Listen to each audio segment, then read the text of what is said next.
Hello friends, आज के video में डिस्कस करने वाले हैं leet code problem 1463 that is cherry pickup 2।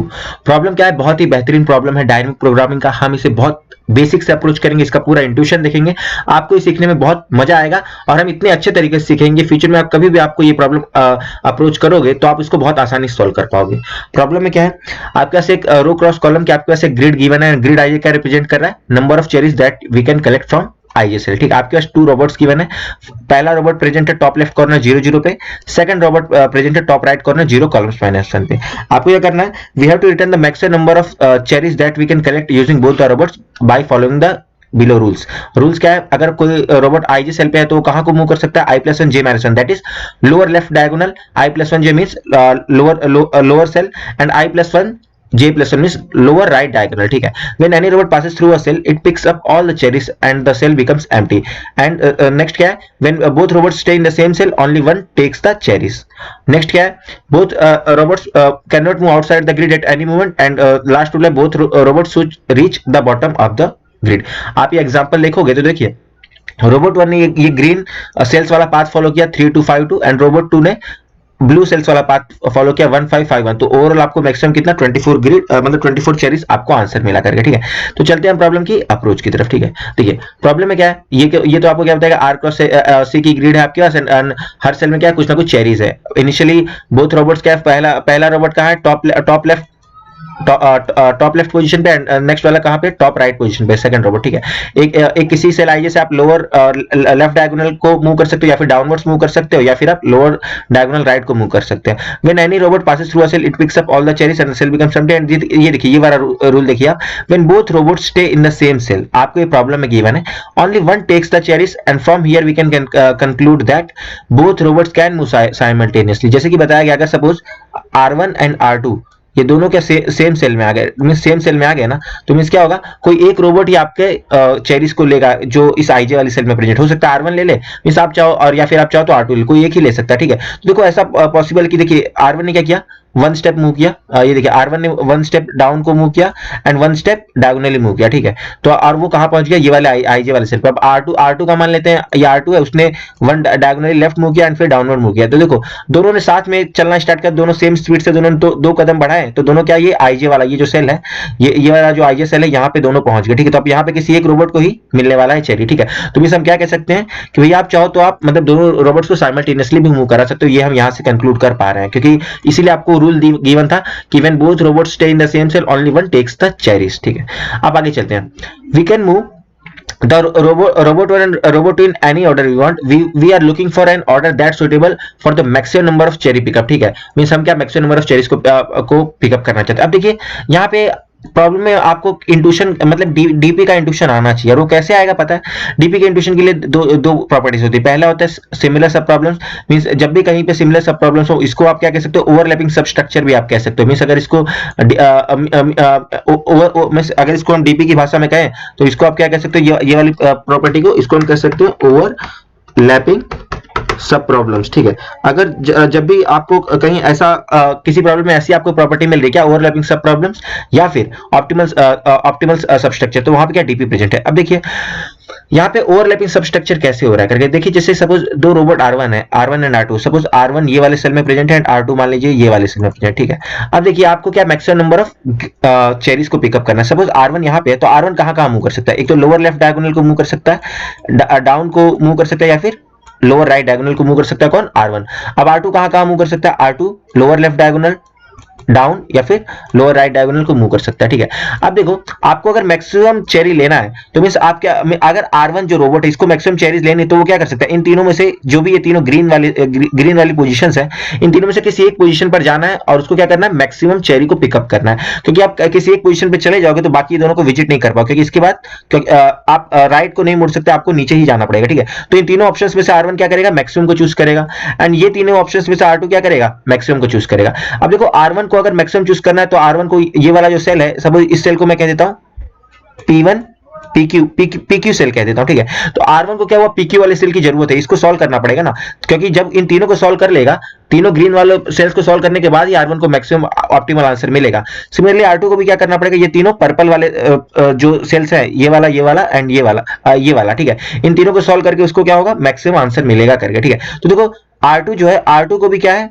PQ वाला सेल सॉल्व करने की जरूरत है अगर उसको सबसे ऑप्टिमल आंसर लेना है तो देखो PQ क्या हो रहा है, दो बार सॉल्व किया जा रहा है। अगर आप देखोगे, अगर आप सारी पॉसिबिलिटीज को एक्सप्लोर करोगे ना, तो ऐसी कई सारी सेल्स मिलेंगी, ऐसी कई सारी सब प्रॉब्लम्स मिलेंगी जो कि बार बार रिपीट हो रही है करके, ठीक है। तो देखिए यहाँ पे ये जो PQ वाला सेल है, इसको आप 2 टाइम्स सॉल्व करना पड़ रहा है आपको, ठीक है। तो अगर आप पूरे प्रॉब्लम देखोगे तो कई सारी सब प्रॉब्लम्स आपको मिलेंगी जिन्हें आपको कई बार सॉल्व करना पड़ रहा है, ठीक है। तो इस यहाँ पे क्या हो रहा है, ओवरलैपिंग सबस्ट्रक्चर हो रहा है, ठीक है, क्योंकि हम क्या है, हम इससे बचना चाहते हैं। अगर आप एक बार किसी सेल को सॉल्व कर लोगे तो हम उसकी वैल्यू कहीं स्टोर करके रख लेंगे, ताकि भाई दोबारा से सेम सेल को हमें सॉल्व ना करना पड़े। तो ओवरलैपिंग सब प्रॉब्लम्स है, सही बात। अब देखिए ऑप्टिमल सबस्ट्रक्चर भी है, क्योंकि देखो optimal solution of the given problem can be obtained by optimal solution of its सब प्रॉब्लम्स, ठीक है।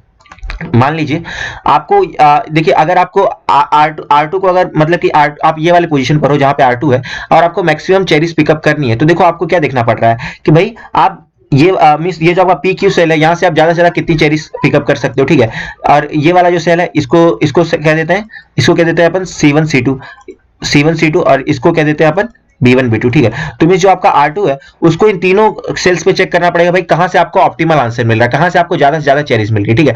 तो इस देखो आपको सब प्रॉब्लम्स तो रिपीट हो ही रही थी, लेकिन आपको ऑप्टिमैलिटी भी चाहिए। ऑप्टिमैलिटी क्यों, हमारे केस में ऑप्टिमैलिटी क्या है, मैक्सिमम नंबर ऑफ चेरीज। तो आपको हर जितनी भी पॉसिबिलिटीज हैं उन सब में आपको ये भी चेक करना है कि आप मैक्सिमम कितनी चेरीज को पिकअप कर पा रहे हो, ठीक है। तो आपके पास ओवरलैपिंग सब प्रॉब्लम्स भी हैं, ऑप्टिमल सबस्ट्रक्चर भी मींस आपको ऑप्टिमैलिटी मतलब मैक्सिमम नंबर ऑफ चेरीज चाहिए। तो ये दोनों प्रॉपर्टीज की वजह से क्या हो रहा है पता है, यहाँ पे आपको डीपी का इंट्यूशन आ गया हमको कि भैया यहाँ डीपी मतलब डायनेमिक प्रोग्रामिंग यहाँ पे लगने वाली है, क्योंकि यहाँ पे डायनेमिक प्रोग्रामिंग की दोनों प्रॉपर्टीज लागू हो रही है, ठीक है। अब डायनेमिक प्रोग्रामिंग पता चलिए तो डायनेमिक प्रोग्रामिंग में क्या होते हैं, स्टेट्स होते हैं, स्टेट्स के बिना आप डायनेमिक प्रोग्रामिंग को नहीं सॉल्व कर सकते, ठीक है। अब देखिए यहाँ पे क्या स्टेट्स होंगे in DP, the first thing we need to take care is dimensions states को आप डायमेंशन कहते हो। Dimensions are decided on the basis of parameters that we pass to our recursive function और calls। आप मतलब states बनाते हो, function बनाते हो, उसमें आप जो भी पैरामीटर पास करोगे वो क्या होंगे, आपके डायमेंशंस होंगे। If one parameter is changing then in the recursive call then it is 1D। if 2 parameters are changing then it is 2D DP, and if 3 parameters are changing then it is 3D DP, ठीक है। let's define DP states as in our problem row 1 column 1 row 2 column 2, where row 1 column 1 represents the location of robot 1 and row 2 column 2 represents the location of robot 2। This can be represented as, आप अगर आप कोई मतलब कोई function solve कर रहे हो तो उसमें आपको कितने 4 पैरामीटर्स भेजने पड़ रहे हैं करके, ठीक है। रो 1 कॉलम 1 किसके लिए, रोबोट 1 की पोजीशन के लिए, रो 2 कॉलम 2 किसके लिए, रोबोट 2 की पोजीशन के लिए। तो यहाँ पे जो अगर आप देखोगे नंबर ऑफ सब प्रॉब्लम्स आपकी बहुत ज्यादा हो जाएंगी। कैसे, देखिए अगर आपको रो 1 कॉलम 1 रो 2 कॉलम 2 सबको अगर आपको ट्रैक करना है, क्योंकि देखिए अगर मान लीजिए आपका ये जो ये रोबोट नंबर 1 है, आप मान लीजिए कौन से सेल पे, रोबोट नंबर 1 जो है ये क्या है, वो 1-2 वाले सेल पे, कौन से सेल पे, 1-2 वाले सेल पे, ठीक है। आपका रोबोट 1-1-2 वाले सेल पे है, एंड मान लेते हैं आपका रोबोट 2 कौन से वाले सेल पे है, ये मान लेते हैं 3-3 वाले सेल पे, ठीक है। तो अगर आप देखोगे तो यहाँ पे देखो रोबोट नंबर 1 के लिए रो और कॉलम्स की टोटल कितनी पॉसिबिलिटी है, 70 into 70, क्योंकि रो 1 एंड कॉलम 1 70 तक वेरी कर सकता है।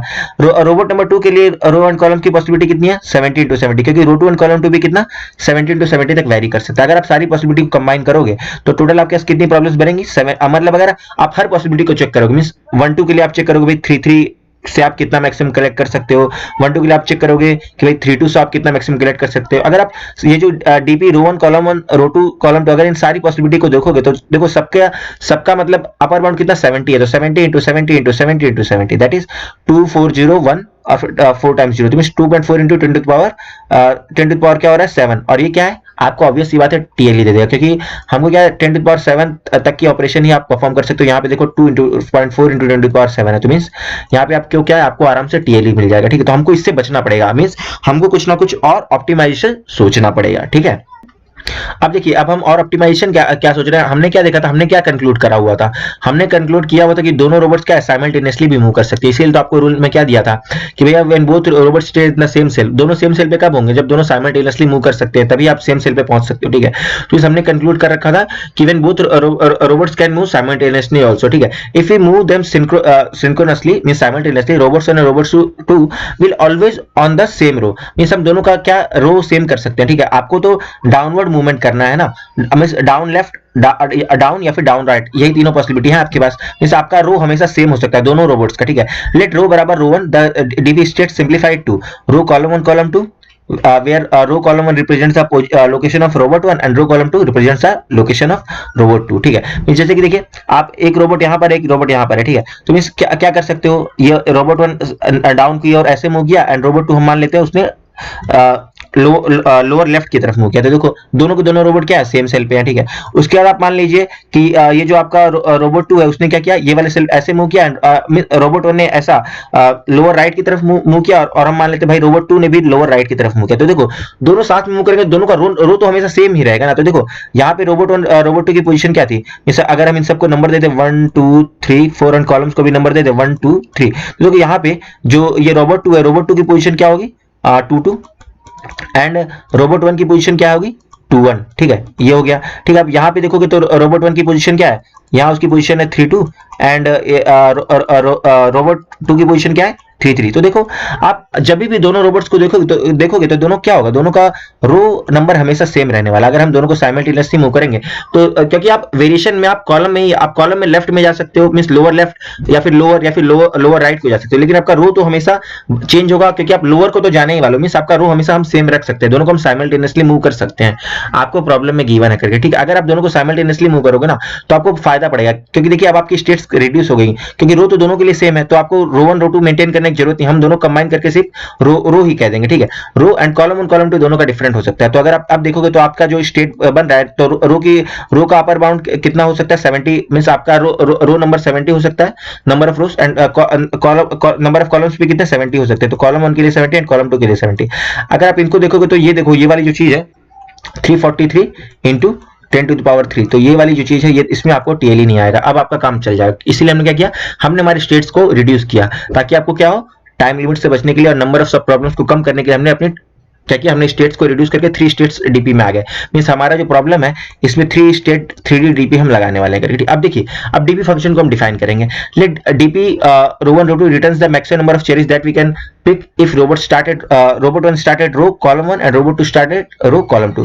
The base cases are that robot 1 and robot 2 both start at the last row, means जब भी आप लास्ट मतलब जब भी आप लास्ट रो पे पहुंचोगे in this case they do not need to move, all we need to do is to collect the cherries at the current cell and remember do not to double count if robot 1 and robot 2 are at the same cell. अगर आप last cell पे पहुंच गए robot 1 robot 2, अगर last cell पे आप पहुंच गए लास्ट रो पे आप पहुंचोगे तो अब आपको रिटर्न हो जाना। ये क्या होगा, हमारा बेस केस। हर रिकर्शन का क्या होता है, एक बेस केस होता है, ठीक है। और जब भी रोबोट 1 रोबोट 2, सपोज ये येलो वाला रोबोट 1 है एंड मान लेते हैं ऑरेंज वाला क्या है रोबोट 2, ठीक है। मींस आपको मैं यहाँ पे लिख देता हूँ, आपका जो भी येलो है ये कौन है R1 रोबोट 1 है, एंड जो आपका ऑरेंज जो भी कलर होगा वो कौन होगा R2 यानी रोबोट 2 होगा, ठीक है।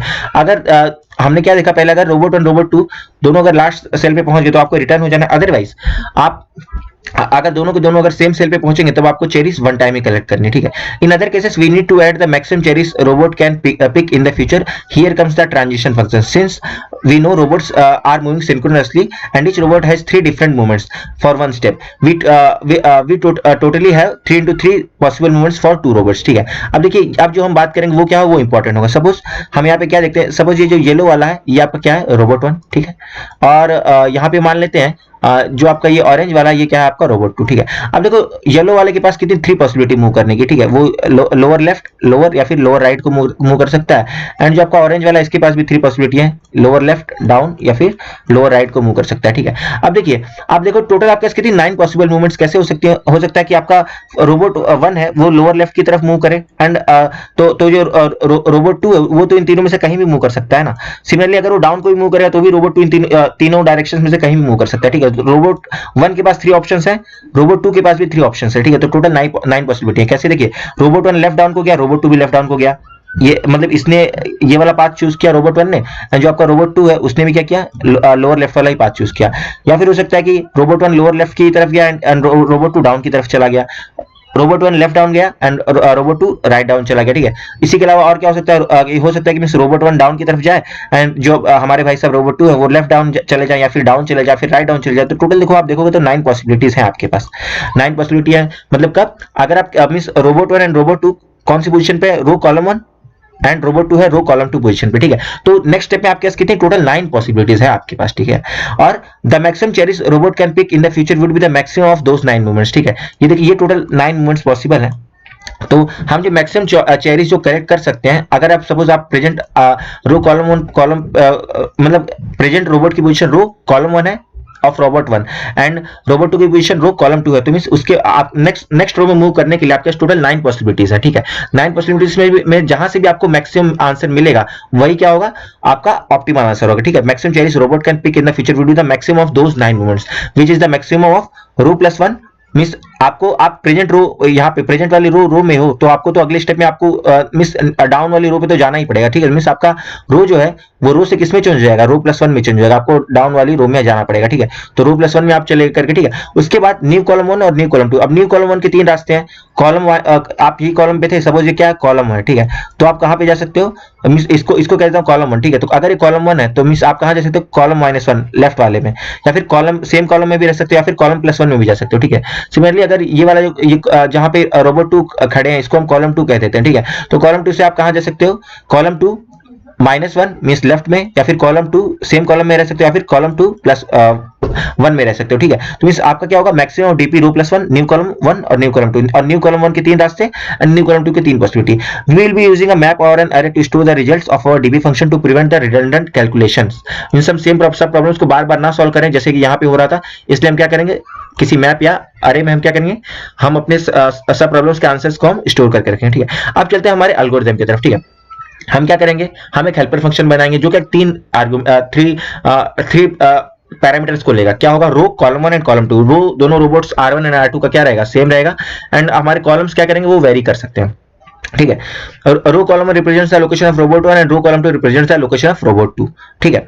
The helper function returns the maximum cherries we can pick if robot 1 starts at row column 1 and robot 2 starts at row column 2, ठीक है। इन द हेल्पर फंक्शन हम क्या करेंगे, सबसे पहले तो आपको क्या करना है, हेल्पर फंक्शन में हमको बेस कंडीशन चेक करना है। अगर आप लास्ट मींस आप बॉटम रो पे पहुंच गए तो आपको रिटर्न हो जाना है, ठीक है।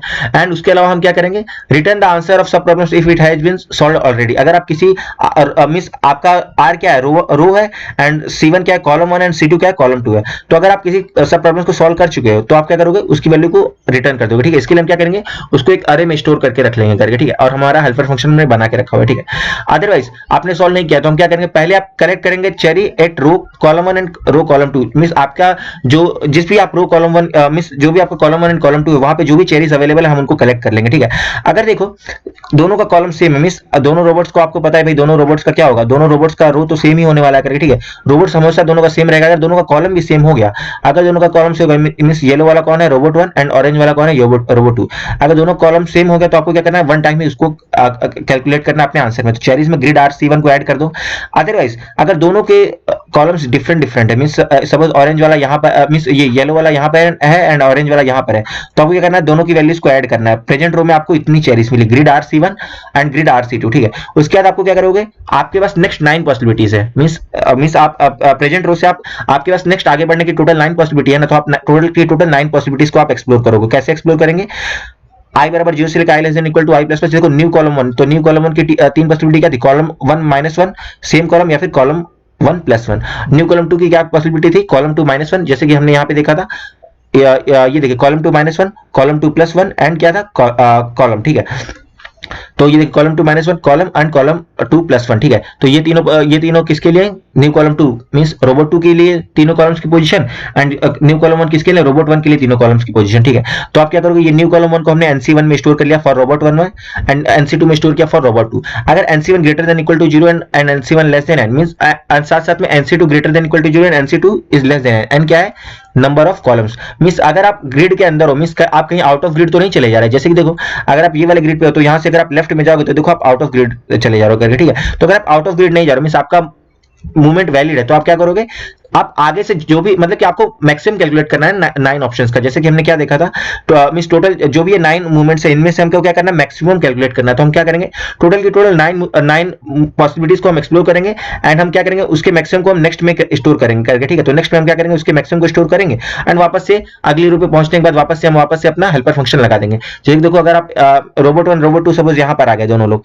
ठीक है, मींस दोनों यहाँ पर आ गए तो वापस से 3 पॉसिबिलिटी बनेंगी, ठीक है। तो वापस से आपको सेम सब प्रॉब्लम्स को सॉल्व मींस सेम आपको आपको फंक्शन लगाना पड़ेगा, क्योंकि आगे फिर से आपके पास 9 ऑप्शंस आ गए करके, ठीक है। तो ये सब वापस अपने हेल्पर फंक्शन को लगा देंगे करके, ठीक है। और इन द लास्ट हम क्या करेंगे, आपको प्रेजेंट मतलब प्रेजेंट रो में जो आंसर मिला उसको हमने चेरीज में स्टोर किया था, एंड आगे नेक्स्ट आगे वाली ऑप्शंस में जो आपको सबसे मैक्सिमम आंसर मिला उसको हम नेक्स्ट में स्टोर रखा, ठीक है। तो हम नेक्स्ट प्लस चेरीज को हम रिटर्न कर देंगे। तो गाइस आई होप कि आपको समझ में आ रहा होगा। अब इसके हम कोड को देखेंगे तो अपने को बेटर अंडरस्टैंडिंग मिल जाएगी करके, ठीक है। तो देखिए ये रहा हमारा कोड। सबसे पहले हमने क्या किया, एक हमने डीपी अरे बना लिया, 3D डीपी है 70 into 70 into 70, क्योंकि आपको 3 स्टेट्स ट्रैक करनी है। कौन कौन से states, row, column 1 and column 2, ठीक है। साथ साथ में ये देखिए हमारा मिनिमम चेरी पिकअप था, तो हमने क्या पहले क्या किया, स्टैंडर्ड डीपी लगाई, तो डीपी को सबसे हमने -1 से इनिशियलाइज कर दिया, ठीक है। m बराबर नंबर ऑफ रोज, n बराबर नंबर ऑफ कॉलम्स। फिर आपने क्या किया, ग्रिड को पास किया, हमने एक हेल्पर फंक्शन बनाया, उसमें ग्रिड को पास किया, क्योंकि आप रिकर्शन लगा रहे हो ना, बार बार हम क्या कर रहे हैं, मतलब आप बार बार अपने फंक्शन को कॉल कर रहे हो करके, ठीक है। आप जब यहाँ पर थे तो आपके पास ये तीनों ऑप्शंस थे, ठीक है। जब आप ये वाले सेल पे पहुंचोगे तो वापस से आपको यही वाला चीज करना, मींस आपको नेक्स्ट वाली रो से आप कितना कैलकुलेट कर सकते हो, इसलिए हमने क्या किया, हेल्पर फंक्शन लगाया हुआ करके, ठीक है। फिर हमारे हेल्पर फंक्शन ने ग्रिड को पास किया था, number of rose and columns को पास किया था, एंड रो प्रेजेंट रो क्या था, आप इनिशियली 0th रो पे हो। रोबोट 1 के लिए कॉलम 1 क्या इनिशियली वो 0 है, एंड रोबोट 2 के लिए कॉलम 2 क्या इनिशियली n-1 है, ठीक है। तो हमने r c1c2 पास किया। अगर r बराबर बेस केस तो रिटर्न कर दो 0।